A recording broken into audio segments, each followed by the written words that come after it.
Hey there! All games merged into one, a new website, new wallpapers, new episode 3 concept art and footage, a documentary, and every single map of Half-Life 2 updated. After many months of leaks, it's finally here. The 20th anniversary Half-Life 2 update. The hype is real, let's get right into it and talk about everything they added. Before we do that, make sure to like and subscribe. Thank you. Let's jump right into the biggest thing they added. Workshop support. No longer do you need to visit ModDB or Run Things Should Live or whatever. You can install Half-Life mods right through the Steam Workshop with one easy click.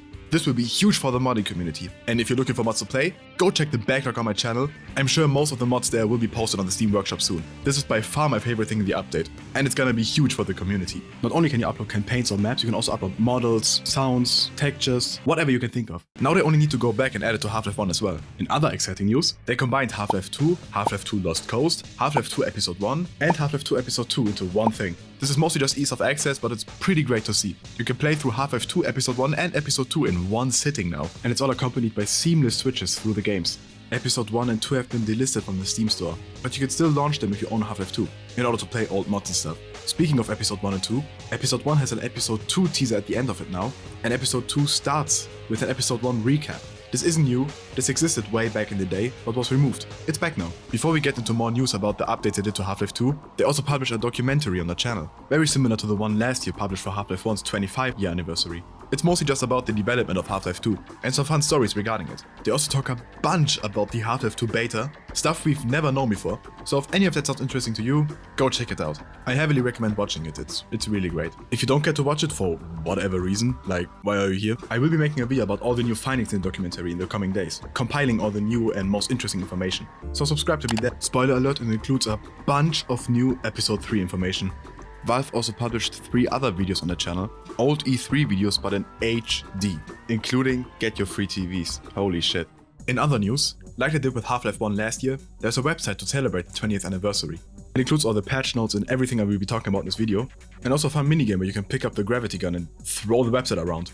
It's pretty fun, so you should go visit it, it's linked in the description. There are also new Half-Life 2 wallpapers, some of which art we've never seen before. Other ones we have seen before, but they are so incredibly HD now. I mean, look at how far I can zoom in.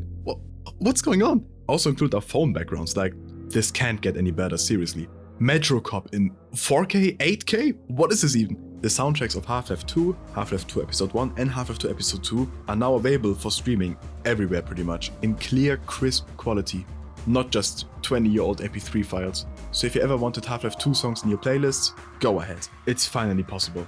Valve is gonna be both expanding and re-releasing the Raising the Bar book. These were really rare before, you could get them for like $100 or something. On the anniversary website, they mentioned that they will release a new one in 2025, which will feature content about the episodes, including the never-made sequel. I'm definitely going to be buying one. Now getting to equally exciting but more technical things, the settings menu was also updated. Aim assist has been added, which will also work for cars apparently to target enemies. HDR has been added to the main video settings. The advanced settings now have a setting called Classic Effects, which is disabled by default. If enabled, you will have classic effects, like the fire for example, which many people still prefer over the newer one. The other thing this affects is blood effects. They also fixed the HDR bug, which caused many maps to not have any lighting if you disable HDR, which has only been a thing ever since Half-Life 2 was updated to have HDR at all. If you don't know what HDR lighting is, it's when lighting realistically adjusts itself, like when you've just closed your eyes for a while and you look into the sun. Everything will be completely white, and the other way around, if you've been staring at the sun for a while and look into a dark corner, you won't see any details.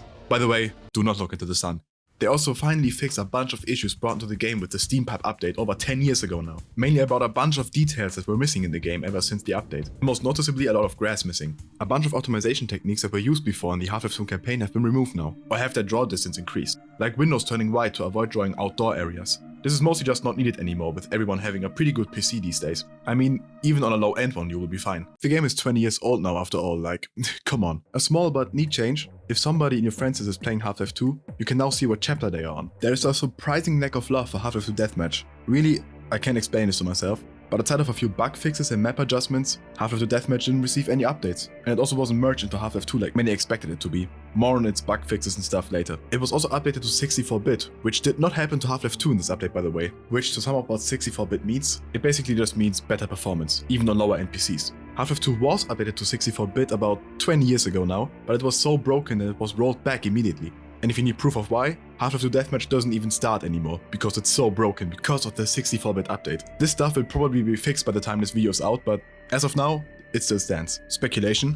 I think they want to update Half-Life 2 and Half-Life 2 Deathmatch into 64-bit, but it's going to take a bit, because it's so hard to program. Commentary notes were added to Half-Life 2, a total of over 3.5 hours of content. So if you need any more reason to play through Half-Life 2 again, this is the perfect reason to. There's also a huge list of minor bug fixes and stuff. I'm not gonna read through all of them, but a bunch of them are pretty interesting, so here's what I personally picked. They added bicubic filtering on light maps to produce smoother shadows. Setting shader detail to very high will allow you to see these. They added support for radial fog. Up until this point, fog has always been a flat screen essentially, placed very far in front of you. Now it's round, like in episode 1 and episode 2, and every Source game after that. Setting model detail to high will now disable LOD models. Thank God. Gameplay-wise, these are some actual engine updates. Combat and crouching behavior has been updated. Game sounds and music now pause where the game is paused. And by the way, music now also transitions into new maps. This was not the case for the longest time now. Finally it's fixed. We'll now get to general map updates. Full HDR lighting and tone mapping pass across every map in Half-Life 2 and Half-Life 2 Deathmatch. Insane. Increased light map resolution in most maps. Shadows in Half-Life 2 are pre-baked and separated into tiny squares that are smoothed out in rendering. The tinier the squares, the better.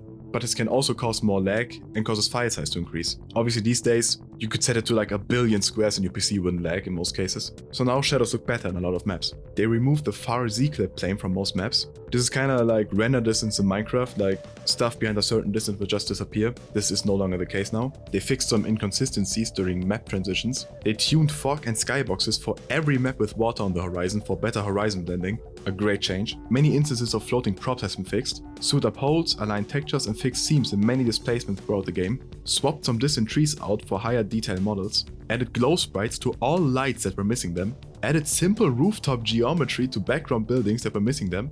Added background displacement geometry to areas which are now exposed or removed the clipping plane. Bit weird of a sentence. But what kind of effort was put into this? All maps were recompiled and actually Valve took a look at all of them again to fix stuff. Now getting into specific map updates, G-Man's eyes have been changed to match how they originally were on release, adjusted brightness and fall off of ambient lights in darker sections of the canals, added small grates as dim light sources of ambient light in a few places in the canals, added missing cables to utility poles in various canal maps. How much detail was put into this update? Wow, it's insane. We'll now get into Half-Life 2 Deathmatch fixes, fixed player model selection in the options menu. They increased the player spawn point count in many maps, and added geometry to many maps where the player could see out of bounds. And for other minor fixes, they improved the quality of the Valve intro when launching the game, which is very noticeable. Another huge change for the modders here, they increased many limits for BSP data. If you're not a modder, this won't mean anything to you, but to all my fellow mappers out there, holy shit! This wasn't even all of the patch notes, I found these to be the most interesting. You can go to the website on your own to check out the rest of them. Huge news, Half-Life 2 is now free on Steam until the 18th of November, so if you somehow have not got it yet, go get it now, especially considering it now includes the episodes. All other Half-Life games are also on sale now, pretty hefty ones, and all of them are now in the Half-Life franchise section in the Steam store. So if you wanted to pick up any of them, it's a good opportunity to do so now. And on a very technical point, all these updates can be reverted with a beta branch in case you need it for any old mods or something. Thank you Valve for respecting old mods, even though most of them will probably be uploaded to the workshop sometime sooner or later. It's exciting times in the Half-Life community. Make sure to subscribe to stay up to date on everything. Here's a list in the corner of 15 great Half-Life mods you should play, just as a starter for you. If they're not in the workshop yet, they will most likely be soon. So yeah, otherwise, thank you for watching. After 20 years in development, hopefully it will have been worth the wait. Thanks, and have fun.